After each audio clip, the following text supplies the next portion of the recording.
우리의 속담 가운데 돌다리도 두들겨 보고 건너라 라는 말이 있습니다. 신중하라는 얘기입니다. 안전할 것 같고 걱정할 것 없을 것 같아도 신중하게 생각하고 행동하라 라는 뜻을 가진 속담일 것입니다. 때로는 무심코 별일 없겠지라고 지나쳤던 작은 구멍이 언젠가 우리 인생을 망가뜨리곤 할 때가 참 많습니다. 저는 돌다리도 두들겨 보고 신중히 건너야 한다라고 하는 이 말을 오늘 예배하면서 가장 기억해야 될 부분이 우리의 영혼의 문제라고 생각합니다. 때때로 많은 그리스도인들이 순풍이 불고 걱정이 없고 일이 잘 될 때 하나님께서 내 앞길을 인도해 주시니까 걱정 안 해도 되겠다라고 기분에 취해서 영혼의 틈을 놓치는 그리스도인들이 많습니다. 그래서 우리는 잘 될 때도 하나님께서 우리 영혼의 순풍을 불게 하실 때도 더욱더 신중하고 왜 나에게 형통의 복을 주시는지, 왜 나에게 순풍을 허락하시는지 그 하나님의 깊은 뜻을 영적으로 발견할 수 있어야 됩니다. 오늘 창세기 46장에 요셉과 야곱의 이야기를 통해서 잘 나갈 때 더 신중해야 된다라고 하는 하나님의 음성을 듣기를 원합니다. 지난 시간에 요셉이 형들 앞에서 드디어 자신의 정체를 밝히는 모습을 소개해 드렸습니다. 형들은 엄청난 충격을 받지요. 그리고 이집트 왕은 요셉을 너무 사랑했기에 그의 충성을 보고 이방인이었던 그의 가족들, 아버지를 모셔와도 좋다라고 허락을 하고 왕이 도와줄 수 있는 최고의 국가의 권력을 다 동원해서 요셉의 가족들을 데려오도록 허락을 합니다. 자, 이제 모든 준비를 마친 이 11명의 형제들이 요셉과 작별 인사를 하고 파라오 왕이 내어준 경원들과 함께 요셉의 고향 가나안 땅으로 출발을 합니다. 이 장면에서 이집트의 대부분 형제들이 남아있고 대표로 몇 사람만 가서 아버지와 가족들을 모셔와도 될 텐데 왜 11명의 모든 형제들이 다 함께 집으로 간 걸까? 두 가지 이유가 있습니다. 하나는 이미 11명의 형제들은 막내 베냐민을 포함해서 이미 다 결혼을 해서 아내와 자녀들이 있었습니다. 그러니까 아버지 야곱만 모셔오면 되는 것이 아니라 자기의 가족들도 챙겨야 하기 때문에 각각 자기 가정의 가장이기 때문에 가정으로 돌아가야 되니까 다 가야 했을 것입니다. 두 번째는 아버지 야곱에게 대표로 누군가 와서 하는 말을 믿지 못할 수도 있습니다. 11명 모두가 다 가서 우리가 이렇게 안전합니다 라고 말씀드려야 아버지가 안심할 수 있다고 생각했겠죠. 그래서 11명 모두가 함께 집으로 떠나는 겁니다. 한편 아들들을 이집트에 보내놓고 아침부터 저녁까지 정말 편히 앉아서 또는 밤이 되어 편히 누워 잠을 잘 수 없었던 아버지 야곱, 이 아들들이 돌아올 때까지 한순간도 편할 날이 없었습니다. 인질로 잡혀있는 시몬은 건강할까? 그리고 자기가 그렇게 아끼고 걱정하고 사랑했던 막내 베냐민은 안전할 수 있을까? 이런저런 걱정들 때문에 아버지 야곱은 잠시도 가만히 있을 수가 없었습니다. 서성이다 불안하면 하나님 앞에 기도하고 그렇게 정말 더디 가는 시간을 지내며 아들들이 돌아오기를 기다리고 있었습니다. 그런데 어느 날 저 멀리서 상인처럼 보이는 한 그룹이 눈에 들어옵니다. 얼핏 보아도 낙이 수십 마리에 수많은 인파들, 그리고 그 옆에는 아주 멋진 화려한 고급 수레까지 끌고 오는 한 무리가 있었습니다. 도대체 누굴까? 그리고 한참을 쳐다보는데 드디어 저쪽에서 먼저 자기를 부르는 겁니다. 아버지, 저희가 왔어요. 그리고 제일 먼저 달려오는 아들이 막내 베냐민과 감옥에 인질로 잡혀있던 시몬이었습니다. 어리둥절한 아버지 야곱은 아들들을 차례로 바라보며 이게 도대체 어떻게 된 거냐? 이게 다 뭐냐? 이렇게 질문을 합니다. 이때 머뭇거리던 아들들이 아버지에게 불쑥 놀랄 만한 이야기를 합니다. 아버지, 요셉이 살아있어요. 요셉이 이집트의 총리가 돼 있어요. 이집트의 그 유명한 총리가 바로 요셉이에요. 분명히 22년 전에 죽은 줄만 알았던 요셉이 살아있다라고 하는 말을 아버지 야곱은 믿을 수가 없었습니다.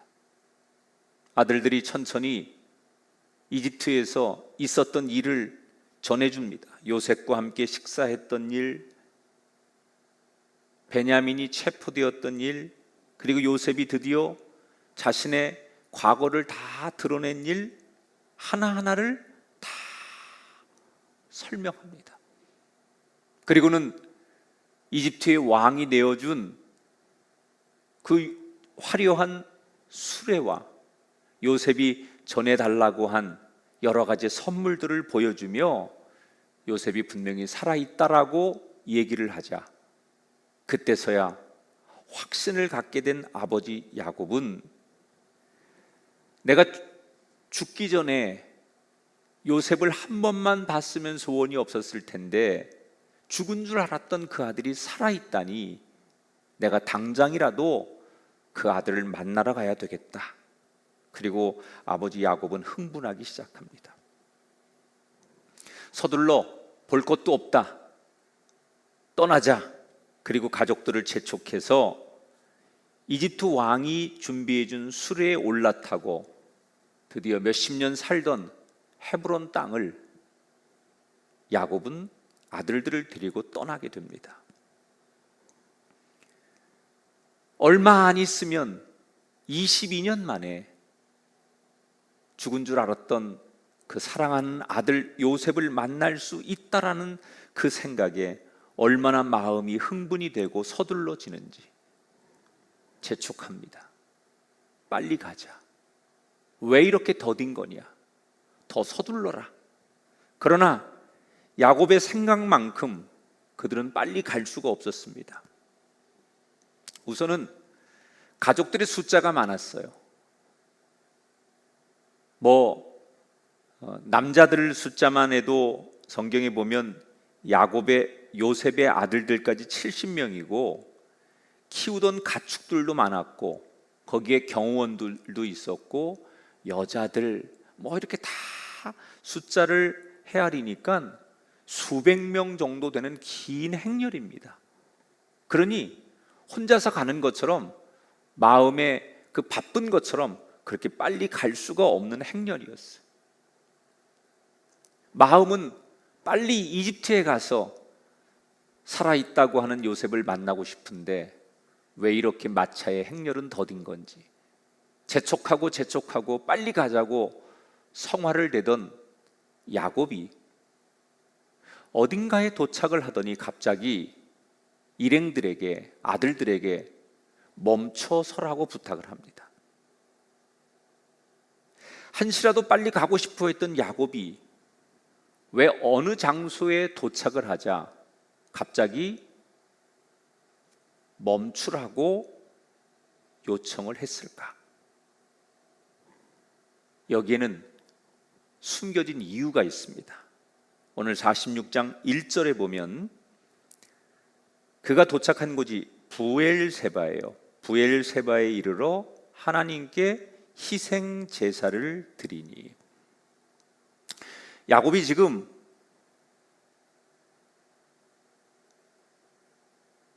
이집트로 쭉 가죠. 헤브론을 떠나서 요셉을 만나러 이집트로 가는데 헤브론을 떠나 얼마 가지 않은, 정확히 말하면 이 부엘세바는 가나안과 이집트의 경계선쯤 되는 곳이에요. 이 부엘세바에 딱 도착을 하더니 갑자기 멈춰서서 그곳에서 뭘 해요? 하나님 앞에 희생 제사, 예배를 드렸다는 거예요. 여러분, 이 부엘세바는 어떤 곳입니까?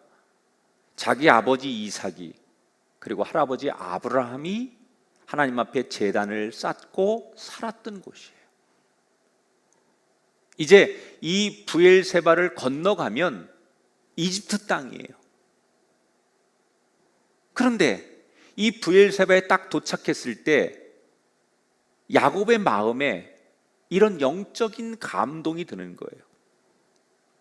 죽은 줄만 알았던 내 아들 요셉을 만나러 가는 게 너무 중요하고 지금 가야 돼요. 그런데 예전에 하나님께서 자기에게 뭐라고 말씀하셨느냐? 너 이 가나안 땅을 떠나지 말아라. 분명히 하나님께서 나에게 이 가나안 땅을 지키라고 하셨는데 지금 내 아들이 이집트 땅에 살아있고 그 아들을 만나러 가야 되고 만나러 가는 것이 당연한 것인데 내 생각이 맞는 건지, 과거에 말씀하신 하나님의 말씀이 맞는 건지 그는 결정할 수가 없었어요.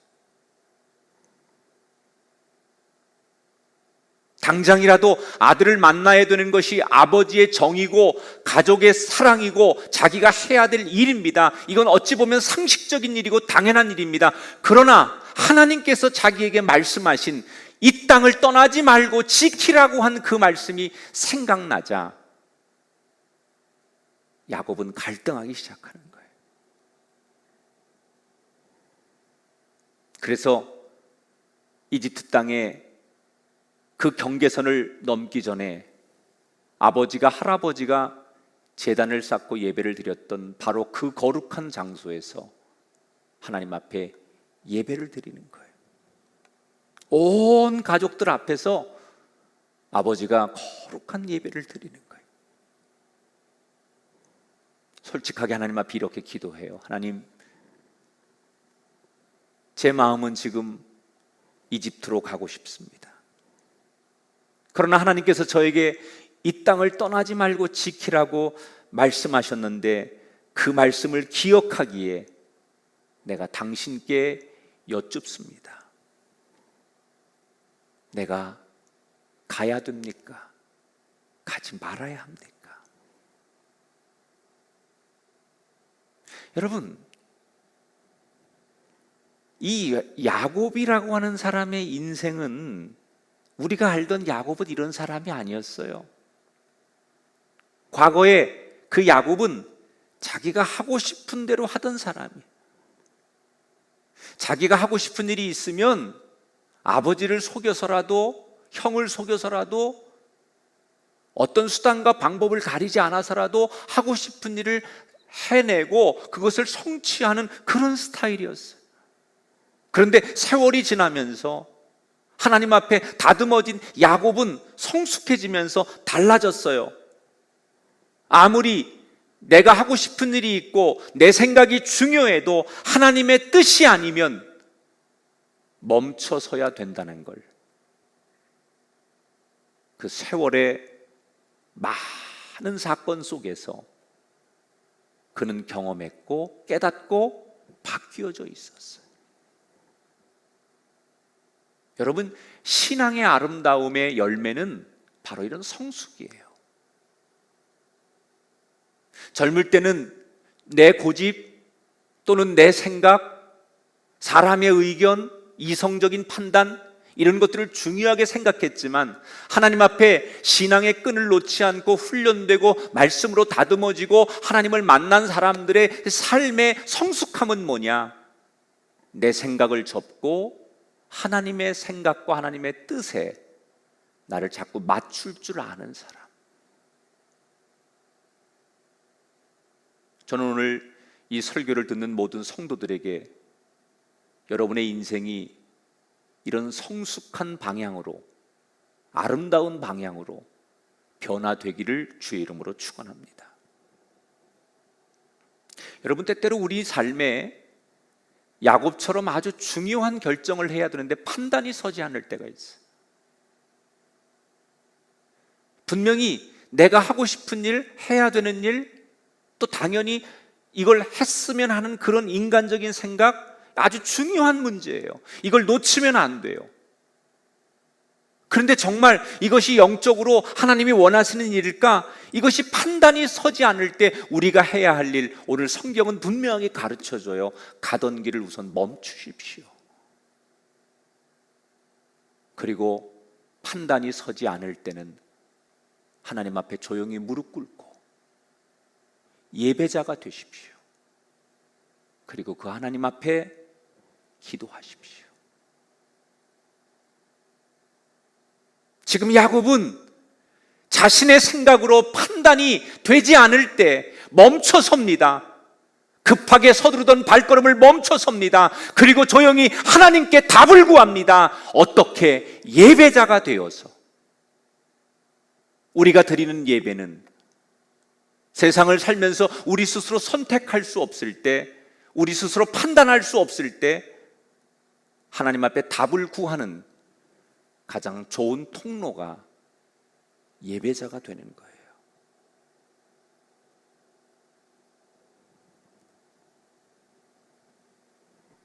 지금 야곱은 인생 최고의 날을 맞이한 거 아닙니까? 걱정하던 아들들이 무사히 다 돌아왔습니다.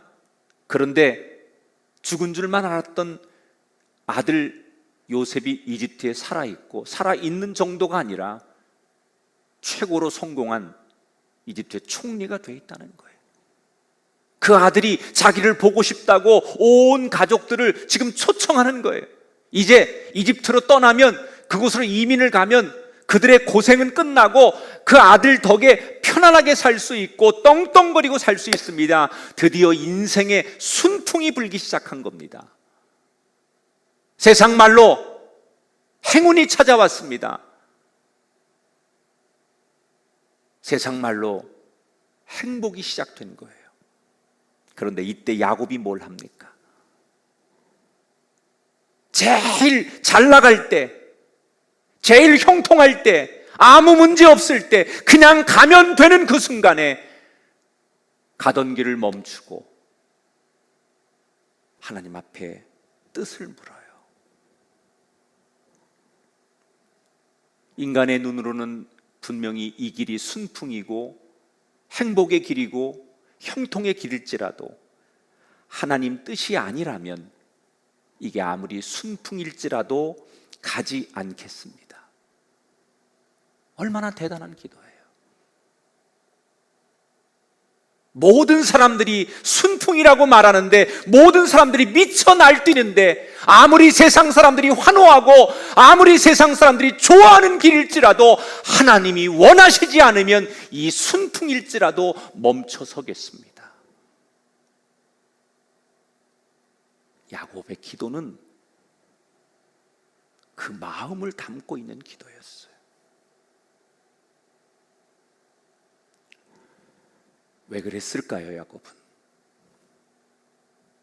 왜 이렇게 좋은 기회를 스스로 머뭇거렸을까요? 야곱은 험난한 세월을 살아왔어요. 별의별 일을 다 겪었어요. 그리고 느끼는 거예요. 내가 보기에 내 생각에 잘 되는 것 같아도 하나님의 뜻이 아니면 인간이 형통하고 잘 되는 것 같은 것이 결국 아무것도 아니구나. 내가 볼 땐, 사람들이 볼 때, 다수가 볼 땐 잘 되는 것 같아도 하나님이 아니라고 하면 그것이 결국 아무것도 아니라는 것을 야곱은 험난한 세월을 통해서 경험한 거예요. 그래서 그는 이 노년에, 이 중요한 순간에 기도할 수밖에 없었어요. 여러분, 기도가 왜 중요합니까? 믿는 자의 기도는 반드시 응답한다는 거예요, 하나님께서.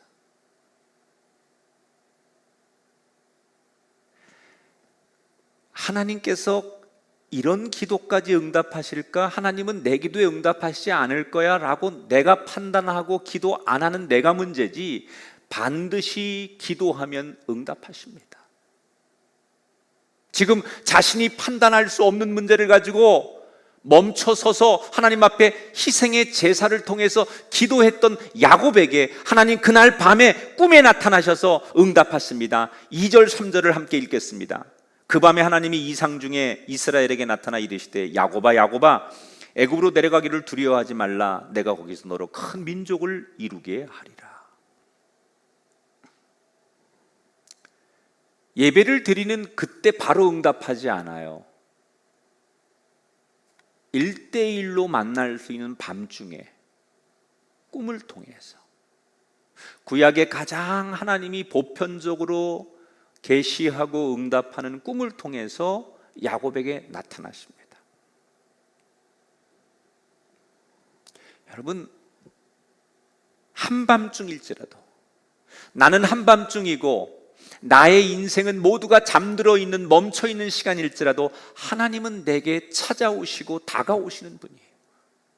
여러분의 인생이, 여러분의 가정이 지금 한밤중이고 모든 것이 멈춰서서 꼼짝할 수 없는 그 환경일지라도 하나님은 오늘도 울부짖고 부르짖고 하나님 아버지 이름을 부르는 당신의 삶에 하나님은 오늘도 찾아오시는 분이라는 거예요. 그리고 변함없이 그의 이름을 2번 불러주세요. 한 번도 아닌 2번이나. 성경에 하나님께서 사람들의 이름을 부르실 때, 또는 예수님이 사람의 이름을 부를 때 2번 연속 부를 때가 있어요. 거의 같은 맥락이거든요. 확신을 주고 너무나 사랑하는 사람에게 하나님께서 부르실 때 나타나는 공통적인 그 호칭, 이름을 2번 부른다는 거예요. 야곱아, 야곱아. 그의 이름을 잊지 않으시고, 나는 모진 세월 속에 세상 걱정, 자식 걱정, 먹고 사는 걱정 때문에 잠시라도 하나님의 이름을 잊고 사는 적이 있었지만 하나님은 내 이름을 잊은 적이 없어요.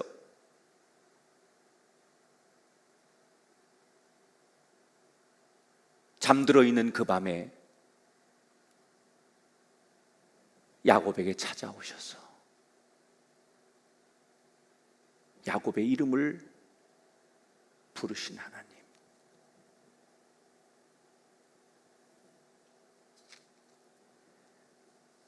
내 이름 아시죠? 내 모든 생각도.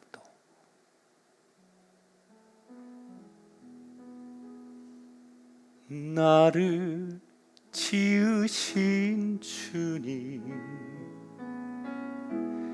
내 안에 계셔.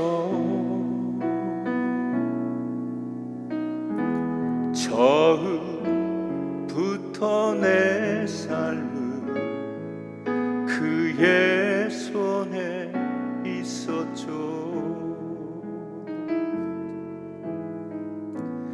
내 이름 아시죠? 내 모든 생각도, 내 흐르는 눈물 그가 닦아주셨죠. 내 이름 아시죠? 얼마나 감격스러운 장면이에요. 내 이름을 아시는 하나님. 몇 년이 지나면, 세월이 흐르면 사람들은 내 이름을 잊어버립니다. 그렇게 유명했던 연예인들도, 한때 대단했던 정치인들도, 화려했던 인생을 사는 사람들도 대중 속에 감추어지고 몇 달만, 몇 년만 보이지 않으면 사람들은 그들의 이름을 잊어버립니다. 그러나 하나님은 나의 이름을 잊지 않으세요. 내 이름을 부르시는 하나님. 오늘 당신의 이름을 간절히 부르시는 아버지의 음성이 들려지는 시간이 되기를 축복합니다. 하나님이 뭐라고 말씀하세요? 야곱아, 괜찮다. 이집트로 가거라. 내가 거기서 너로 하여금 큰 민족을 이루게 해줄 것이다. 격려하십니다. 확신을 주십니다.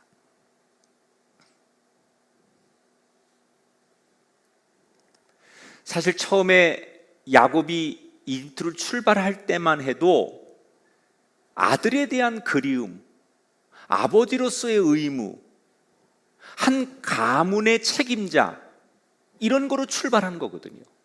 그런데 시간이 지나면서 지금 하나님이 그에게 말씀하시는 건 뭐예요? 그저 한 아버지로서의 역할, 한 가문을 이루는 것으로서의 역할이 아니라 민족의 아버지가 되고 민족을 이루고 구원자가 되게 하려고 하는 하나님의 뜻까지 개입이 되기 시작했어요. 이걸 어떻게 야곱이 알게 되는 겁니까? 멈춰선 기도 덕분이에요. 너무 기뻐서, 행복해서 잠시 하나님을 잊어버리고 내 기쁨에 도취되어야 될 그 순간에도 하나님을 잊지 않으려고 하는 그의 삶의 태도가 하나님의 위대한 계획을 알 수 있도록 만든 거예요. 우리가 살다 보면 어느 때는 일이 정말 술술 잘 풀릴 때가 있어요.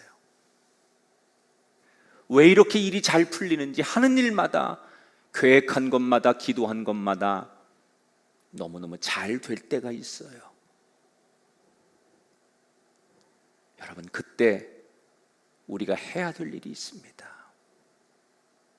야곱처럼 너무 잘 될 때, 너무 행복할 때, 너무 들떠 있을 때 차분하게 하나님 앞에 기도할 수 있어야 돼요.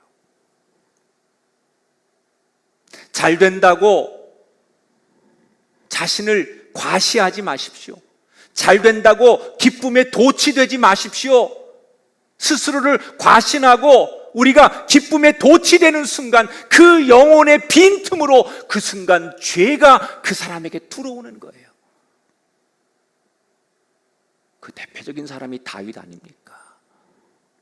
가장 잘 나갈 때 밧세바를 범하죠. 저는 잘 되는 것도 하나님의 뜻이고 안 되는 것도 하나님의 뜻이라고 생각해요. 하나님께서 우리의 삶을 잘 되게 하실 때 우리가 해야 될 것은 순풍에 담긴 하나님의 뜻을 알고 그 뜻대로 살 줄 아는 거예요. 사람들은 잘 되면 거기엔 하나님의 뜻이 없는 줄 알아요. 그래서 도취됩니다. 이제 걱정 안 해도 되고 기도하지 않아도 되고 나는 잘 됐으니까 이건 축복이니까 너무 그걸 과신합니다. 그래서 사람들이 기도가 멈춰지고 하나님 앞에 거룩한 자세가 흐트러집니다. 아닙니다. 성경은 우리에게 얘기합니다. 쉬지 말고 기도해라. 이 말은 어려울 때, 고난당할 때만 기도하라는 얘기가 아니에요. 형통할 때, 잘 될 때 거기에도 기도가 필요하다는 거예요.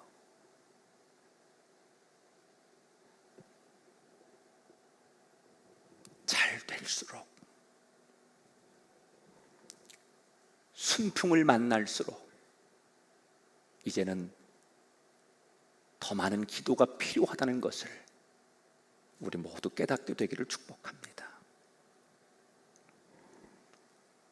하나님으로부터 응답을 받은 뒤에 비로소 다시 가나안 땅을 벗어나 이집트 땅으로 들어가는 거예요. 자, 지금 야곱의 가족들은 정확히 떠날 때 남자만 67명이에요. 그런데 흔히 이집트 땅에 야곱의 가족이 70명이 들어갔다고 하는데 70명은 이제 이집트에서 기다리는 야곱과 요셉의 두 아들 므낫세와 에브라임을 합쳐서 70명이 되는 거죠. 물론 남자의 수만 70명이고 거기에는 부인들, 종들, 여러 며느리들 이렇게 다 합치면 지금 이동하는 사람들의 숫자는 수백 명이 되었을 거예요. 그런데 아무튼 이 70명이 이집트에 들어가서 나중에 이집트 땅을 그들이 떠날 때는 수백만 명이 되는 겁니다.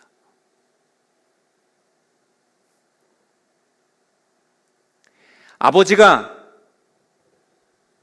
요셉을 만나러 간다고 하니까 형제들 중에 선발대로 요셉에게 아버지가 이제 떠날 거다라는 소식을 전하기 위해서 먼저 달려간 형제가 있었어요. 그가 유다입니다. 유다. 이집트에 있는 요셉 동생에게 아버지가 마차를 타고 오시는 중이다 라고 하니까 이 요셉이 유다 형에게 형님, 그 광야를 지나고 나면 제일 첫 번째 나오는 땅이 고센 땅입니다. 그 고센 땅 입구에서 제가 기다릴 테니까 거기서 만나도록 하지요. 그래서 유다는 아버지에게 곧바로 돌아와 온 가족을 고센 땅으로 인도하는 거예요. 자, 드디어 고센 땅에 도착을 했습니다. 거기에 정말 죽은 줄만 알았던 아들 요셉이 아버지를 기다리고 있는 거예요. 22년 만에 만난 두 사람. 요셉은 자기 때문에 늙어버린 아버지에 대한 미안함, 왜 이렇게 내가 알던 아버지의 모습은 사라지고 늙은 할아버지가 되어 내 앞에 나타났는지 너무나 서러운 거예요. 아버지 야곱은 아들에 대한 반가움, 죽은 줄만 알았던 아들이 살아있다는 자체만으로도 말문이 막혀 한없이 눈물만 흘리고, 아버지와 아들은 한참을 부둥켜 안고 울음소리로 그간의 그리움과 안부를 묻고 또 묻습니다. 한참을 울고 서로 안부의 인사가 끝난 뒤 요셉은 가족들을 자기가 준비한 곳으로 안내를 하는 거예요. 그런데 여기서 형들이 표정이 점점 안 좋아지는 거예요. 왜 그러느냐? 형들은 동생 요셉이 이집트의 총리니까 요셉이 살고 있는 화려한 집, 이집트의 최고의 부유층들이 있는 그곳으로 자기들을 안내할 줄 알았어요. 그런데 지금 요셉이 자신들을 안내하는 곳이 어디냐? 종들을 부리며 화려하게 문명을 즐길 수 있는 이집트의 최고의 도시로 인도하는 게 아니라 전혀 기대와 다른 곳으로 자신들을 인도하는데, 거기는 어디예요? 화려한 문명이라고는 전혀 없는 곳. 대부분 이집트 사람들이 살고 있는 그 도시와는 너무나 동떨어져 있는 지역. 광야를 건너자마자 나타나는 첫 번째 땅, 고센 땅으로 자신들을 안내하는 거예요. 이곳에서 터를 잡고 이 고센 땅에서 앞으로 살라는 거예요. 형들은 환상이 깨졌습니다. 자신들이 이집트에만 가면 그 이집트 사람들처럼 동생 덕분에 종들을 거느리고 여기 휘황찬란한 금팔찌들을 하면서 멋있게 폼나게 살 줄 알았는데, 동생이 자신들에게 준 삶의 터전은 광야와 다를 바 없는, 문명이 없는, 그저 예전처럼 가축치며 농사를 지을 수 있는 그러한 환경의 땅, 고센 땅으로 자신을 인도하는 거예요. 왜 요셉은 더 화려하고 더 좋은 곳에 아버지와 가족들을 모시지 않은 걸까? 왜 자기가 살고 있는 그곳으로 아버지와 요셉을 모시지 않고 일부러 고센 땅으로 아버지와 가족들을 인도해 낸 걸까? 거기엔 그럴 만한 이유가 있었어요. 46장 34절을 볼게요. 애굽 사람은 다 목축을 가증히 여기나니 당신들이 고센 땅에 살게 되리이다. 자, 이집트 사람들은요, 가장 우습게 천하게 여겼던 사람들 중 하나가 가축을 치는 목자들을 너무 그냥 정말 경멸의 대상으로 보는 거예요.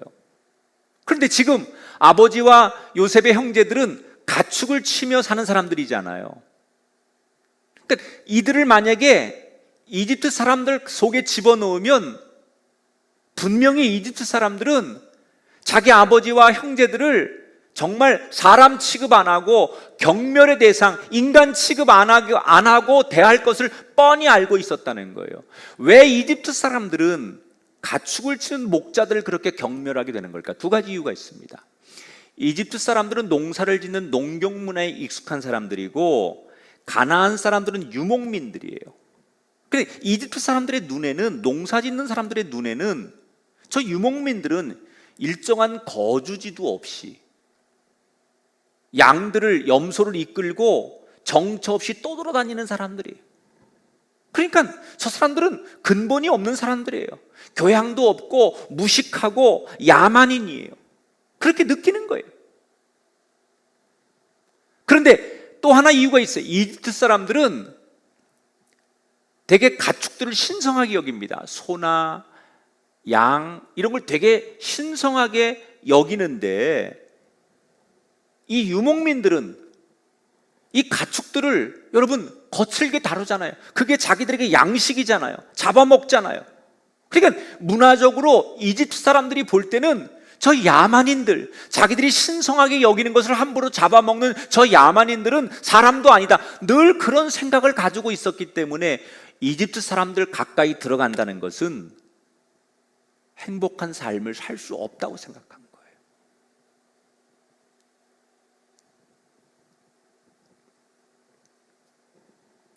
요셉도 아버지와 형제들을 더 좋은 환경에서 살게 하고 싶었겠지요. 그런데 여러분, 이 선택이 얼마나 귀한 선택인지 몰라요. 훗날 이집트 사람들하고 이 야곱의 가족들이 떨어져서 분리되어서 산 것이 복이 됩니다. 왜냐? 분리되어서 따로 살다 보니까 이방 문화에 섞이지 않은 거예요. 그래서 신앙을 지킬 수 있었던 거예요. 그러니까 요셉이 선택한 이 고센 땅은 요셉과 야곱의 가문에게 신앙을 지킬 수 있는 선, 울타리가 된 거예요. 이걸 의도한 건 아니겠지만 고센이라고 하는 신앙의 선이 그어진 덕분에 야곱의 가정은 어쩔 수 없이 신앙을 지킬 수 있게 된 거예요. 그게 나중에 하나님의 약속대로 큰 민족을 이루고 번성하게 되는 계기가 되는 거예요. 그런 점에서 당장은 불편한 고센 땅, 문명과 문화가 없어서 아쉬운 그 땅이 결국 신앙의 선이 되어서 그들에게 축복의 선이 되었다는 거예요. 여기서 우리는 일이 정말 술술 잘 풀리고 잘 될 때 기억해야 될 또 하나를 보게 되는데, 모든 것이 잘 될수록 신앙의 선을 지키라는 거예요.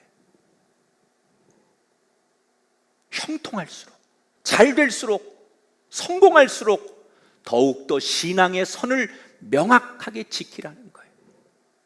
신앙의 선을 지킨다는 건 뭘 말하는 거냐? 많은 것을 내려놓더라도 세상과 타협하지 않고 하나님을 만나야 되는 시간만큼은 우선으로 하나님을 만나는 거예요. 이걸 잘한 사람이 다니엘과 세 친구예요. 여러분, 그들은 왕이 만든 금신상에 절하지 않습니다. 한 번도 절하지 않아요. 죽을 수 있다는 걸 알면서도 그들은 정해진 시간마다 하나님이 있는 곳 예루살렘을 향하여, 성전이 있는 곳을 향하여 기도합니다. 어떻게 됩니까? 처음에는 모든 걸 다 빼앗기지만 하나님께서 결국 더 큰 복을 주세요.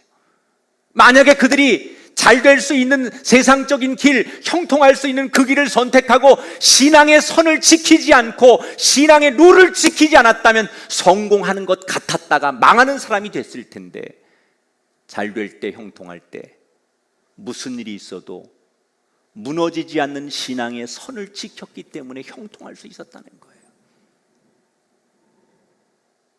우리가 모든 것이 허락되고 다 잘 돼도 다 해도 된다는 뜻은 아니에요. 모든 것이 허락될수록 신앙의 선을 긋고 그 선을 지키며 살아야 돼요. 지금 야곱의 가문이 자신들에게 주어진 그 신앙의 선이 결국 그들을 번성케 하는 울타리가 된 것처럼 우리 인생에 긋는 신앙의 선이 나를 번성하게 하고 우리 가정과 내 자녀를 지키는 울타리가 되는 거예요. 사람들은 잘 되면 신앙의 선을 무너뜨려요. 그렇게 순수했던, 그렇게 열정적이던, 그렇게 헌신적이던 그 신앙의 선이 잘 된다는 이유 하나 때문에, 바빠졌다는 이유 하나 때문에, 세상에서 할 일이 많아졌다는 이유 하나 때문에 하나님 앞에 지켜야 될 신앙의 선이 무너지면 하나님이 당신에게 순풍을 주신 이유를 당신은 착각하고 있는 거예요. 잘 될수록 신앙의 선을 더 명확하게 긋고 살아야 돼요.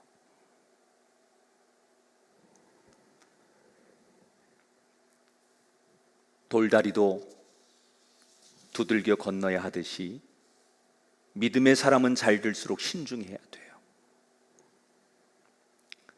순풍을 만났다고 생각할 때, 그때 하나님의 뜻이 있음을 발견하시고 두 가지를 잘하세요. 기회라고 생각하면 그때는 기도하십시오. 하나님께서 가도 좋다고 해야 그게 축복의 길이 되는 겁니다. 잘 풀릴수록 신앙의 선을 긋고 그 안에서 나를 절제하십시오. 그 신앙의 선이 내 인생을 더 복되게 하는 울타리가 될 겁니다.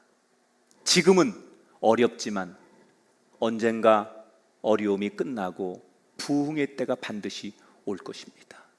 그래서 우리는 잘 될 때 더 신중해야 돼요. 형통할 때, 일이 잘 풀릴 때, 그때 더 영적으로 신중해서 하나님의 풍성한 진짜 복을 누릴 수 있는 야곱의 가문, 요셉의 인생이 여러분의 것이 되기를 주의 이름으로 축원합니다.